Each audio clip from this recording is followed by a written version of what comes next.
We're taught that life moves in a straight line: childhood, adolescence, adulthood, education, career, family, success, maybe retirement. Then, the rest is silence. But what if that's only part of the story? What if, beneath the surface, we're living out a deeper, invisible pattern? Carl Jung, one of the greatest minds in psychology, believed that human development doesn't stop at adulthood. In fact, he suggested that the real work of becoming fully human begins only after we've built a life. After we've succeeded. After we've grown into what society calls an adult. According to Jung, human life unfolds in psychological stages, not just biological ones. And understanding these stages can mean the difference between simply existing and truly becoming ourselves. Let's take a step back. In the first part of life, we focus on building a career, building a family, building our identity. And this is essential. We need to learn how to function in the world, how to play the game. Jung called this the development of the persona, the social mask we wear to adapt to external life. We learn to be someone, a doctor, a teacher, a mother, a manager, a friend. We chase recognition, stability, roles. And we think, naturally, that this is what life is about. That if we just work hard enough, or love deeply enough, or accumulate enough, we'll find fulfillment. But Jung noticed something odd. Around the middle of life, often in our 30s, 40s, or 50s, people would begin to feel uneasy. Even successful people. Especially successful people.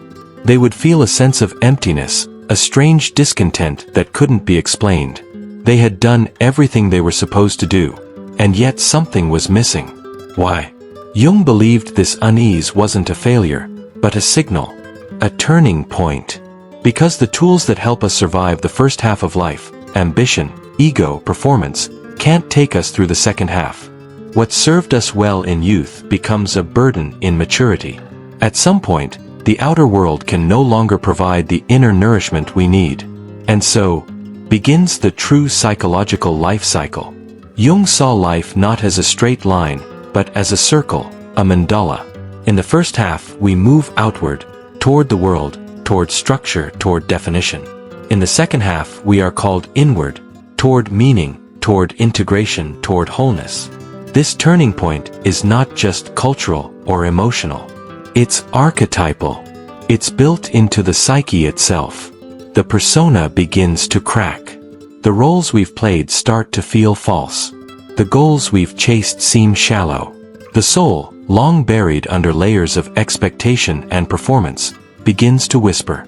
And if we listen, truly listen, we begin to hear something deeper. Who am I when I'm not performing for others? Who was I before the world told me who to be? What is it that still lives in the forgotten corners of my heart? This is the beginning of what Jung called individuation, the lifelong process of becoming who you truly are, not just who you've been told to be. But individuation isn't easy. It demands honesty, solitude, sometimes even suffering. It requires us to confront what Jung called the shadow, the parts of ourselves we've denied or rejected. Our fears, our anger, our desires. The parts of us that were inconvenient, impolite, or frightening, so we pushed them away. But what we push away doesn't disappear. It waits. In dreams. In symptoms. In our projections onto others. It waits for us to grow brave enough to look at it, not with shame, but with curiosity. Jung believed that the shadow, though dark, is not evil. In fact, it's full of potential. It contains energy we need for transformation. But to claim it, we have to stop pretending. We have to stop identifying only with the mask, the job title, the social identity, the good girl or strongman persona, and begin to embrace the totality of who we are. This is the work of the second half of life. It's not about achievement anymore. It's not about goals set by others. It's about meaning, depth, soul. It's about becoming an individual, not in the modern sense of independence, but in the Jungian sense of integration. All the scattered parts of the psyche coming together to form a whole. Of course, not everyone accepts the call. Many resist it. They cling to the patterns of youth, chasing success, status, stimulation. They fear the unknown, the inner world. They numb the discomfort with distractions. They laugh at their dreams. They ignore the voice within. But as Jung warned, what you resist not only persists, it grows stronger. And so, many reach old age without ever having met their deeper self. They confuse the persona with the soul. They confuse aging with decline, instead of what Jung saw it as, an opportunity for inner awakening. In this deeper vision of life, aging isn't a failure. It's a return to the symbolic, the intuitive, the eternal. A return to values that can't be bought or quantified. A return to the questions that matter. Not, what did I achieve? But, did I live fully? Not, what did others think of me? But, did I know myself? In this light, the psychological life cycle is not something we measure in years, but in awareness. Some people begin individuation early, as teenagers, even children. Others only hear the call in crisis. And some never hear it at all. But the invitation is always there. It whispers in midlife. It appears in our dreams. It emerges in moments of loss, illness, or quiet reflection. It calls us not to change the world, but to change our relationship to it. To see through the roles and into the soul. To exchange certainty for curiosity. Speed for stillness. Persona for presence. This is the deeper work. And it's not about fixing yourself, it's about becoming yourself. Not the self that others expect. Not the self you perform. But the self that has been waiting, patiently, beneath it all. So, what happens when the old life stops working? When success no longer satisfies? When the mirror reflects someone you no longer recognize? This is the question at the heart of Carl Jung's idea of individuation, the core task of the second half of the psychological life cycle. It's not just self-discovery, it's self-integration, not about finding new identities, but recovering the forgotten ones, the parts we buried to fit in, the voices we silenced to be accepted, the soul we abandoned to become someone. Let's start with this. Jung didn't believe the unconscious was simply a storehouse of repressed memories or traumas. He saw it as a living intelligence, a deep ocean beneath the surface of our conscious minds, full of symbols, stories, and forgotten truths. And when we stop running from ourselves, the unconscious begins to speak. But not in words. It speaks in images, in dreams, in the language of myth. That's why dreams, to Jung, were sacred. Every night, we close our eyes, and the ego sleeps. And from the depths, something older, wiser, and stranger begins to rise. Dreams are not random. They are compensatory, Jung believed. They correct the imbalance of our conscious lives. If we are too rigid, they loosen us. If we are too logical, they stir the imagination. If we've lost our soul, they send symbols to wake us. Imagine this. You dream of an old, forgotten house with a locked basement. You descend the stairs. The air is thick. Something waits. To a Jungian, that's not just a dream. That's the psyche pointing you inward, toward the shadow, toward the self. Jung taught his patients to keep dream journals, to engage their dreams like messages from the deep. Because that's exactly what they are. Messages from the unconscious, from parts of you that you've ignored, but that still live and breathe. In the second half of life, dreams become more urgent. They grow louder, more symbolic, more insistent. Why? Because time is running out. The soul doesn't want more achievements. It wants truth. It wants integration. It wants to be seen. As we descend into the unconscious, we don't enter chaos. We enter a symbolic order, what Jung called the collective unconscious. This is where we encounter the archetypes, universal patterns of human experience that appear in dreams, myths, and stories across all cultures. These are not just fictional characters. They are psychological forces. The shadow, the parts of us we reject. the anima, for men, and the animus, for women, the inner feminine and masculine, the wise old man or wise woman, inner guidance and ancient knowing, the child, innocence, new beginnings, or vulnerability, and at the center of it all, the self, the wholeness that contains all opposites. Individuation requires us to meet these archetypes not as abstract ideas, but as living realities within us. The shadow might appear in a dream as a dark figure chasing you, terrifying, yet strangely familiar. The anima might arrive as a mysterious woman who speaks in riddles, stirring emotions you don't understand. The wise old man might hand you a key, or ask you a question you're afraid to answer. These encounters aren't just strange dreams. They're dialogues with the deep structures of your own soul. To meet these inner figures, you must let the ego loosen its grip. And that's terrifying. We spend so much of our lives building an identity.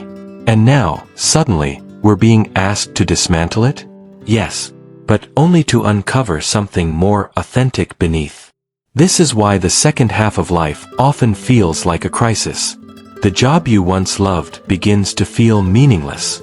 Your marriage becomes unfamiliar. Your goals start to seem hollow. Your image of yourself begins to blur. But that's not failure.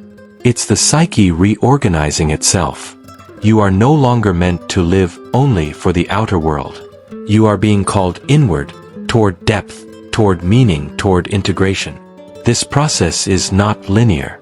It's messy, samati. It may involve grief, confusion, even depression.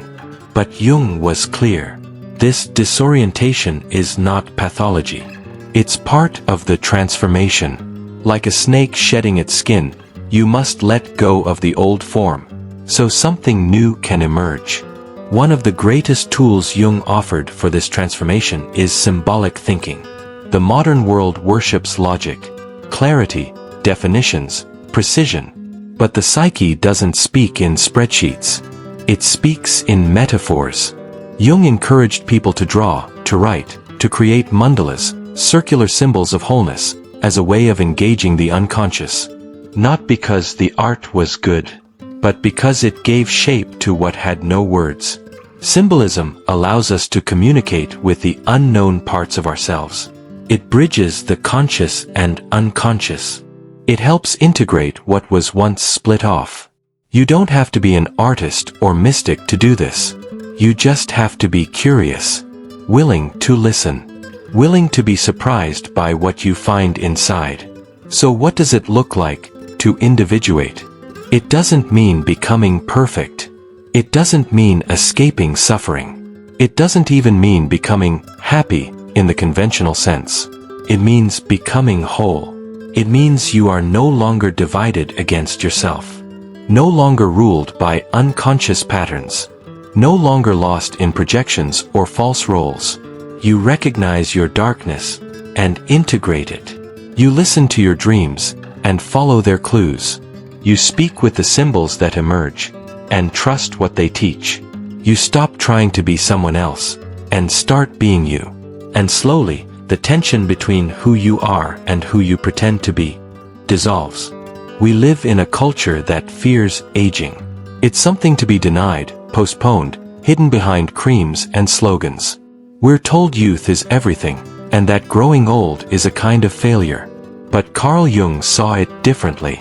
To Jung, aging wasn't the end of life. It was the beginning of the inner life. The second half of the psychological journey, where we stop performing for the world and start listening to the soul. If the first half of life is about expansion, the second half is about contraction with meaning, letting go of illusions, distilling wisdom, facing death, not as a defeat, but as a transformation. By the time we reach our later years, many of us are no longer energized by the roles we once played. We are no longer just parents or executives or leaders. We have built what needed to be built. Now the question is no longer, what can I do? But rather, who am I, truly, beneath all I've done? The persona, the mask we wore for decades, begins to feel heavy, outdated, even suffocating. This is not a crisis. It's a release. According to Jung, the ego must loosen its grip in order for the self, the deeper, unified center of the psyche, to emerge. This is why so many people experience a quiet but powerful inner shift in later life. A deep need for solitude, a hunger for meaning, a sense that the soul is finally stepping forward, even as the body slows down. In youth, we live as if we are immortal. But as we age, death becomes real, not just as a concept, but as a presence. And for Jung, this confrontation with death is not morbid. It's essential, because death is not just a biological fact. It's a psychological event, a teacher, and how we relate to it shapes the final phase of individuation. You see, in Jungian thought, life does not move in a straight line toward annihilation. It moves in a circle, a spiral, always turning toward wholeness. Death, in this view, is not an erasure. It is a return to the self, a return to the greater psyche, or, as Jung hinted, to the collective unconscious from which we came. And so, the goal of aging is not to escape death, but to meet it with a sense of completion, with a sense that you lived not just outwardly, but inwardly, that you answered the soul's call, that you became yourself, fully. So what is this self that Jung spoke of, the hidden goal of the psychological life cycle? It's not the ego, not the personality, not even the soul in a religious sense. The self is the totality of the psyche, conscious and unconscious, masculine and feminine, light and shadow. It is the archetype of wholeness, and it emerges only when the ego stops trying to control the story, when we surrender our image of who we should be, and embrace all that we are. In aging, this becomes more natural. We lose roles, status, performance, and what remains is essence. Jung often used the symbol of the mandala, a circular pattern that reflects unity and harmony, to represent the self. And he noticed that people in the later stages of individuation often spontaneously began to draw or dream in mandalas, as if the unconscious were saying, "You are coming home." In the later years of life, spiritual questions return. Not necessarily religious, but existential. Where did I come from? What happens after I die? Was there a purpose to all of this? Jung did not preach a specific doctrine, but he deeply respected the religious impulse, the symbolic language of myth and mystery. He believed that the psyche has a natural drive toward the transcendent, toward meaning beyond logic, toward something greater than the individual self. He called this the transcendent function, the psyche's ability to reconcile opposites and produce new psychological growth, often through symbolic images, dreams, or spiritual insights.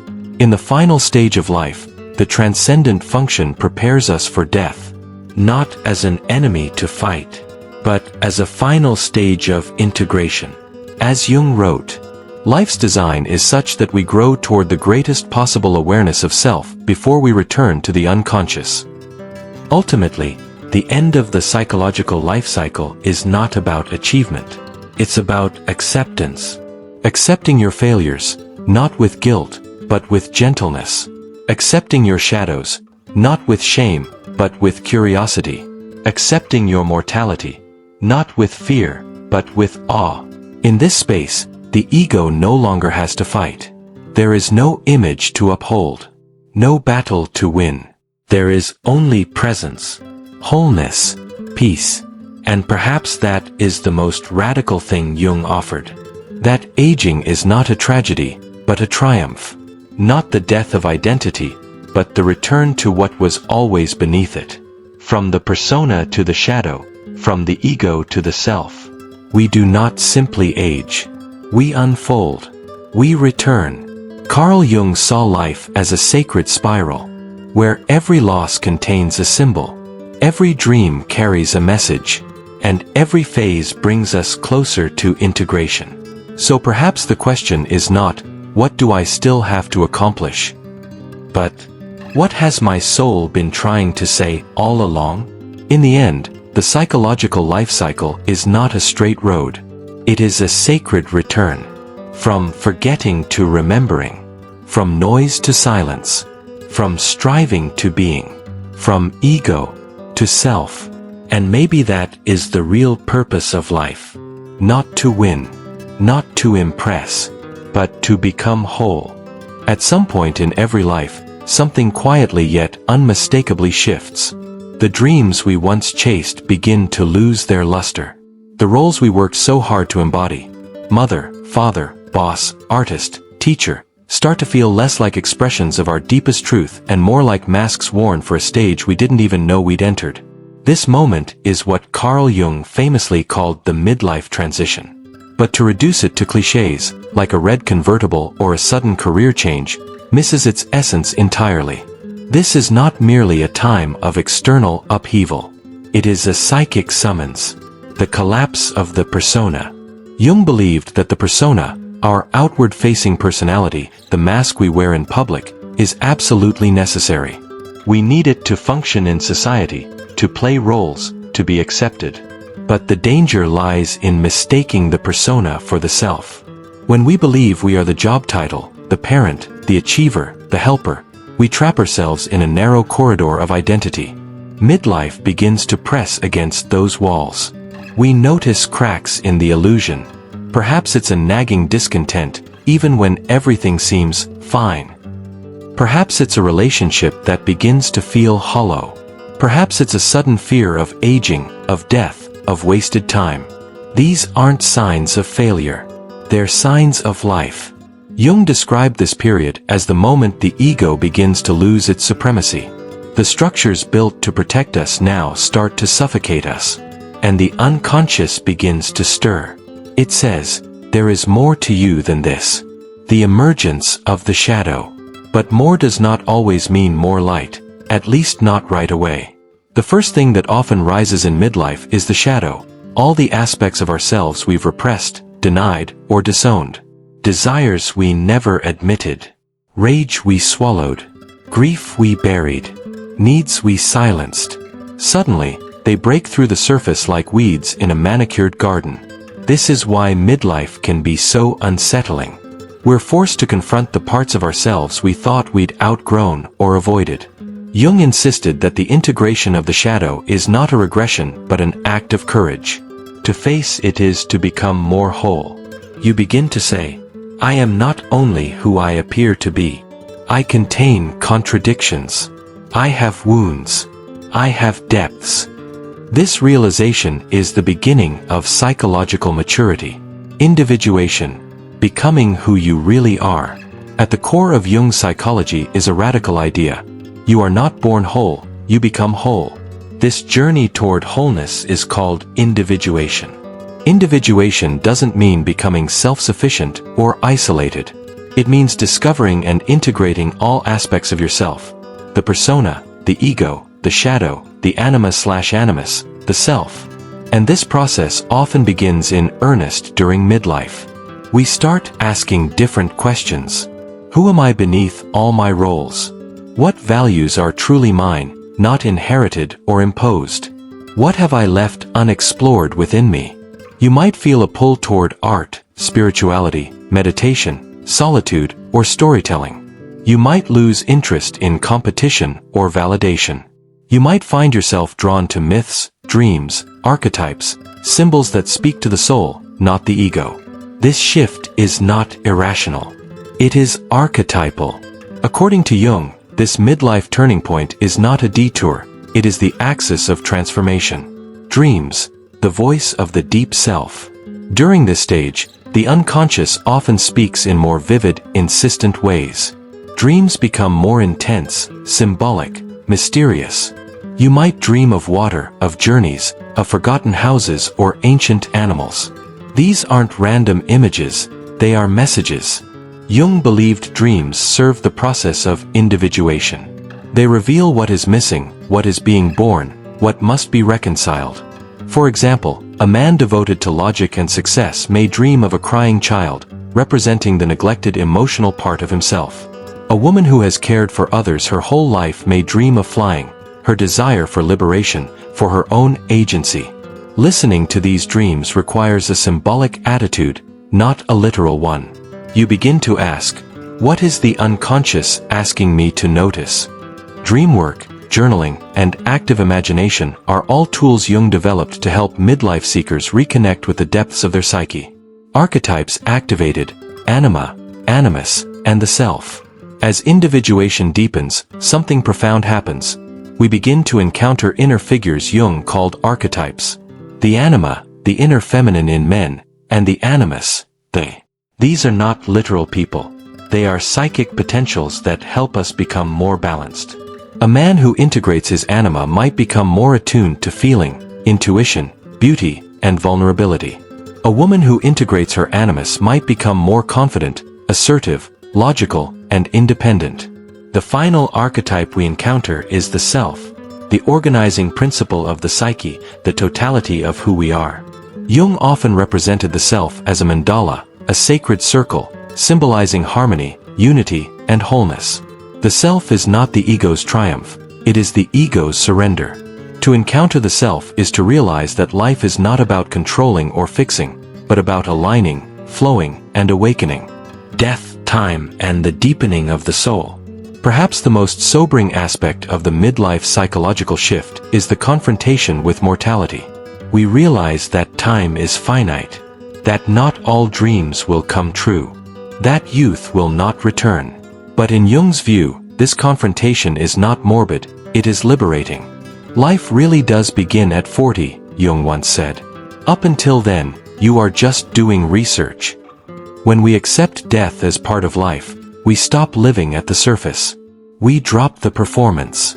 We feel drawn to legacy, to meaning, to the eternal. We begin to understand that the goal of life is not happiness, it is authenticity. And that authenticity often means embracing the mystery.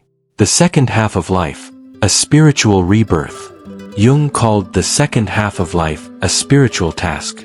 Not necessarily in the religious sense, but in the sense of turning inward, of listening to the voice of the soul rather than the noise of the world. This does not mean withdrawing from life.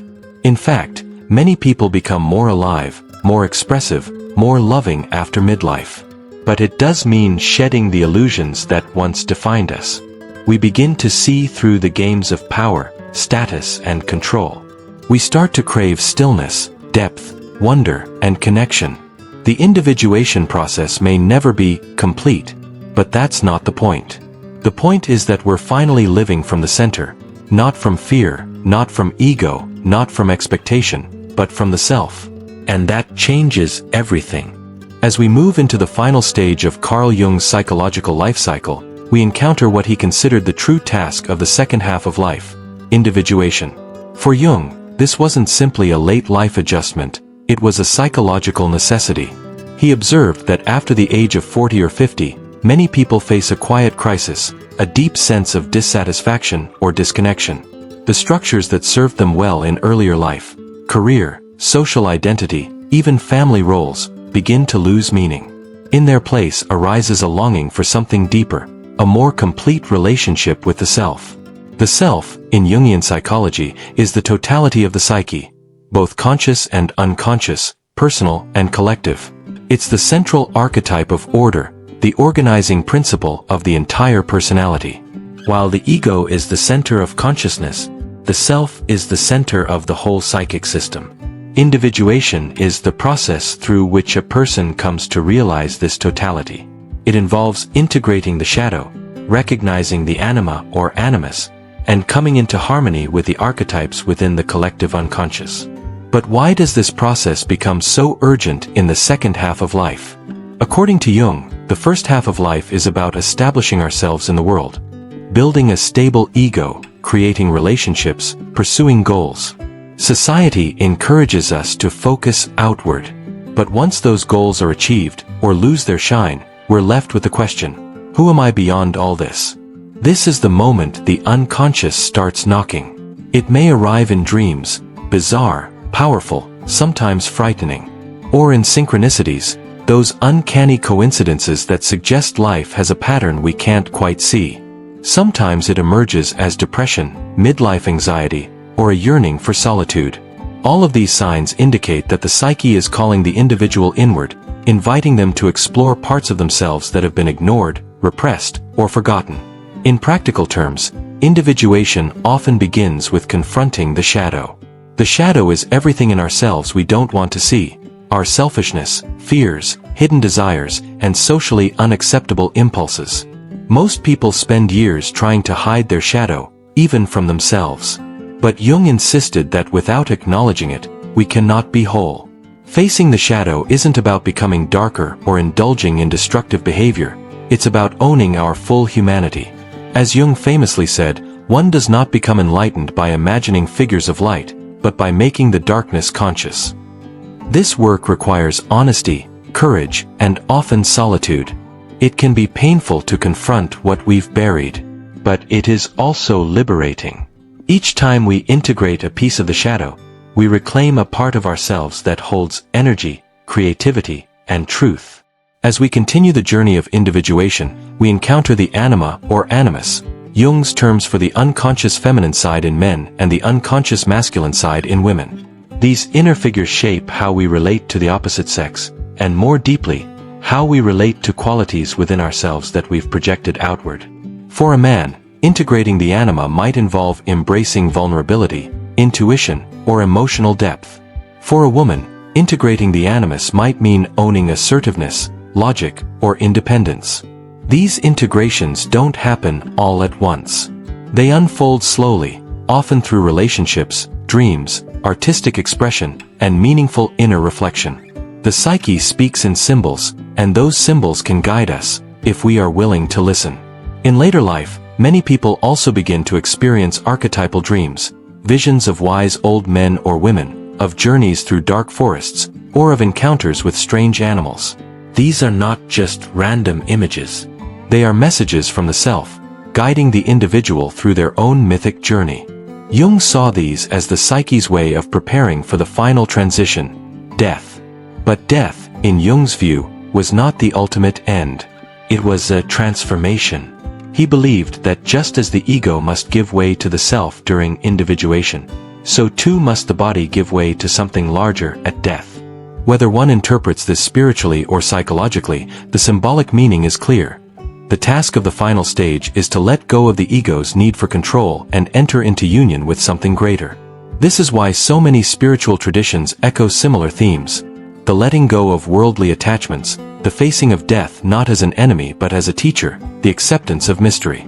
Jung himself was deeply influenced by alchemy, Christianity, Hinduism, Buddhism, and other systems of thought that emphasized inner transformation. He saw in them universal truths, symbols of the psyche's journey toward wholeness.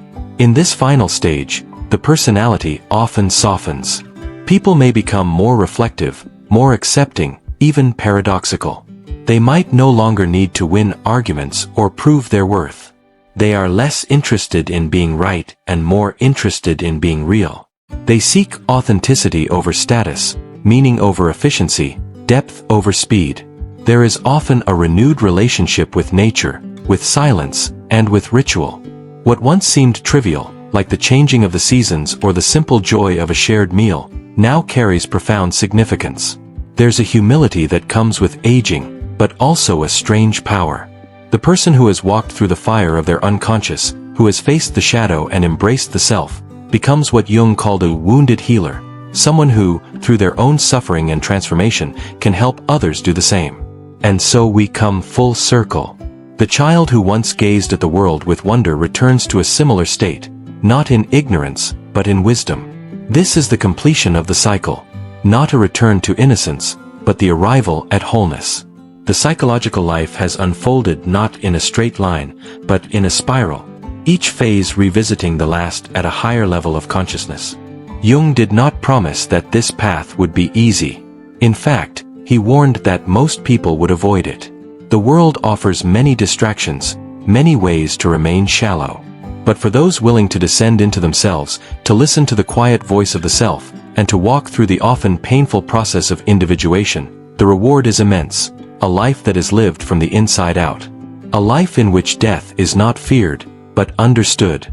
A life that, in its fullness, becomes not just personal, but universal. In closing, Jung once wrote, "What you are is God's gift to you. What you become is your gift to God." The psychological life cycle, in its deepest sense, is this act of becoming.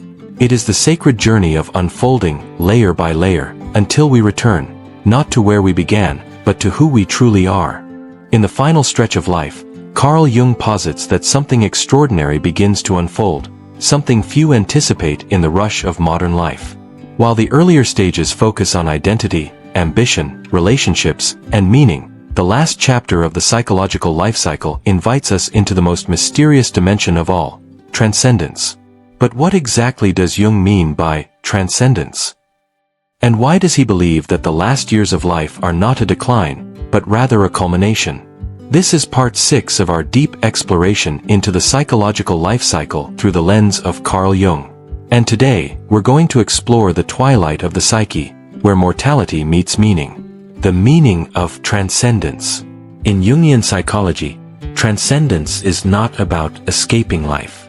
It's not about detachment, denial, or seeking paradise in the clouds. Rather, it's about integration, bringing together all the parts of the self that have formed throughout the earlier stages of life. It is a synthesis of opposites, conscious and unconscious, shadow and persona, masculine and feminine, ego and self. In the first half of life, we spend our energy becoming someone in the world, shaping careers, forming families, proving ourselves. But Jung argues that in the final stage, the direction must reverse. We turn inward. The ego, which once had to prove itself, begins to surrender. The self becomes the center.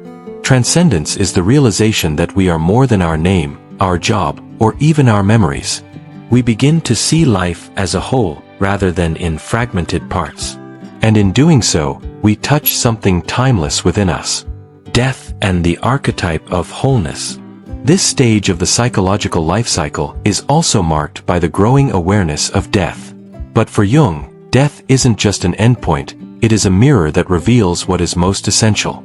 As we confront mortality, we are forced to ask the deeper questions. What have I truly become? Did I live in alignment with the self? Was I merely surviving?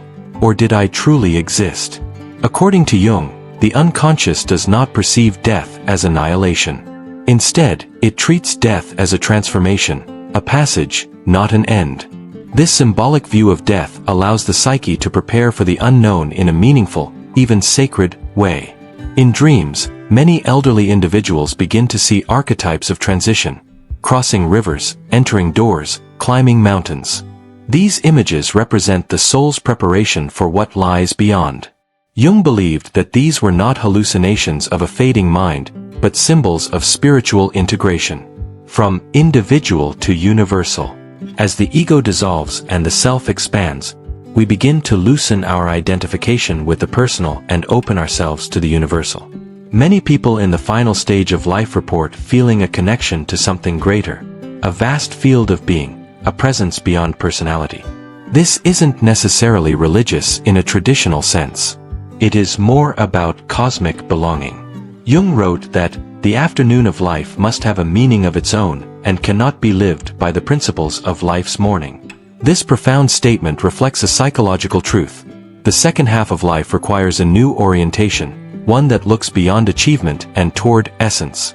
Retirement, aging, even physical decline, these become opportunities for a different kind of growth. Letting go. Letting go of identity, of control, of certainty.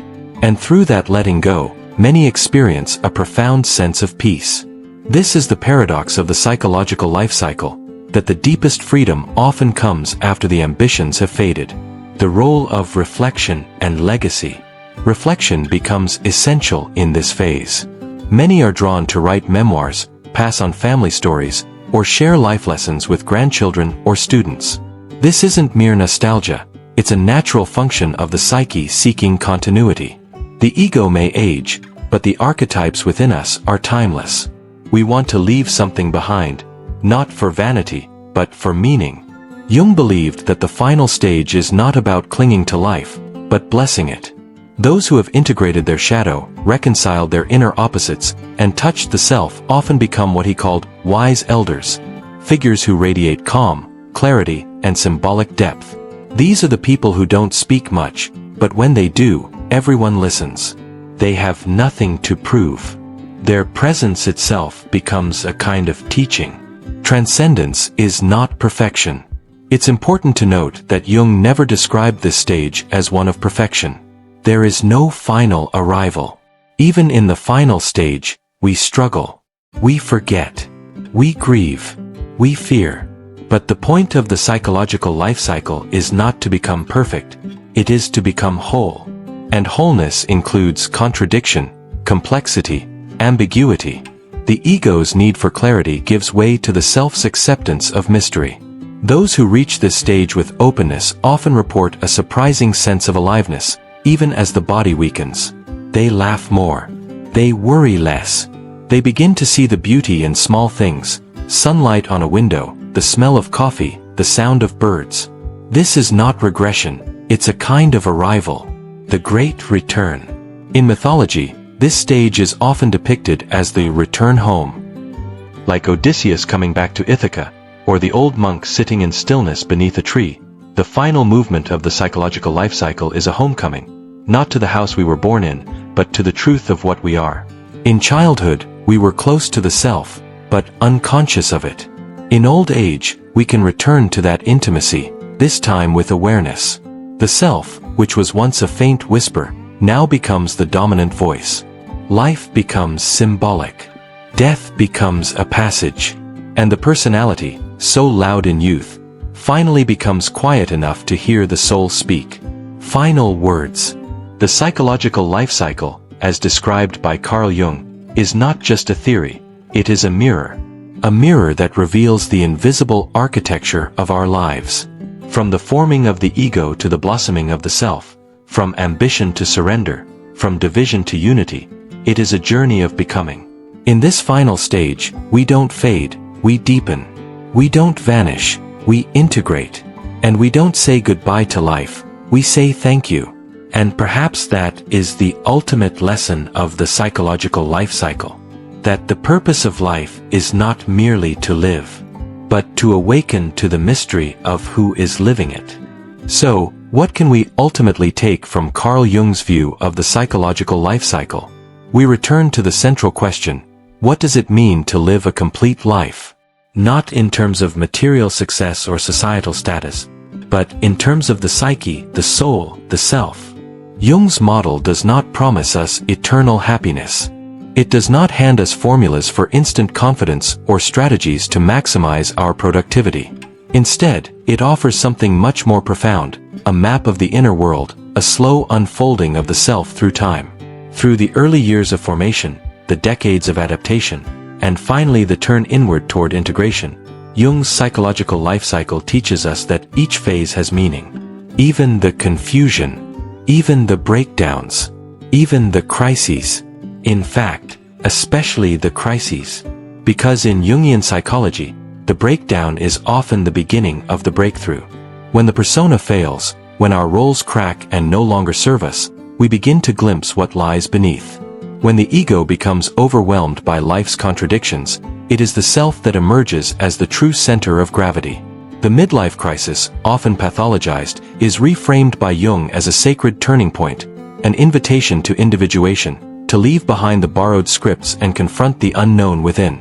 And that brings us back to individuation, the great work of a lifetime. It is not self-improvement. It is not self-help.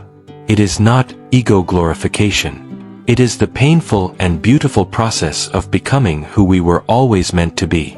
A journey that often feels less like climbing a mountain and more like descending into a cave. Less like gaining clarity and more like embracing paradox. Less like finding answers and more like asking better questions. Throughout this entire journey, from youth to old age, Jung encourages us to remain curious, even when we are confused. To remain receptive, even when life is uncertain. To listen closely to our dreams, our fantasies, our symbols, because they carry the whispers of the self, calling us inward. In the modern world, where speed is praised and depth is avoided, Jung's life cycle reminds us of something radical. That slowness is sacred. That transformation does not happen through hacks or hustle, but through patience, pain, and reflection. That wisdom is not the result of age alone, but of engaging with life's deeper dimensions. So, where are you in the cycle? Are you forming your identity? Are you confronting your shadow? Are you shedding a role that no longer fits? Wherever you are, there is meaning. Jung's life cycle tells us that there is no wasted phase. Every experience, however mundane or mystical, serves a deeper unfolding. And it is through this unfolding that the self reveals itself, piece by piece, across the arc of a lifetime. In the end, the psychological life cycle is not just a theory. It's not just for therapists or philosophers. It's a living reality we all participate in, consciously or not. But when we do engage with it consciously, when we turn toward it with intention, courage, and curiosity, we don't just survive life's transitions. We transform through them. We become whole. And that, perhaps, is the quiet goal of life. Not to be perfect, not to be impressive, but to be whole. To live in alignment with the self. To let our story be written not by fear, but by inner truth. So, the question is no longer, how do I succeed? Or how do I avoid pain? The question becomes, what is trying to emerge in me right now? What part of me is asking to be seen, to be felt, to be integrated? And when we ask that question, not once, but again and again across the decades, something profound begins to shift. We become more than personalities, more than personas, more than egos trying to survive. We become souls, unfolding through time. And that, Carl Jung believed, is the true mystery of human life. Thank you for joining this journey into the psychological life cycle. If this resonated with you, don't forget to subscribe, reflect, and share your thoughts in the comments. Let's keep this conversation alive, across generations, across stages of life. Because the path to wholeness is not walked alone. Until next time, stay curious and keep going inward.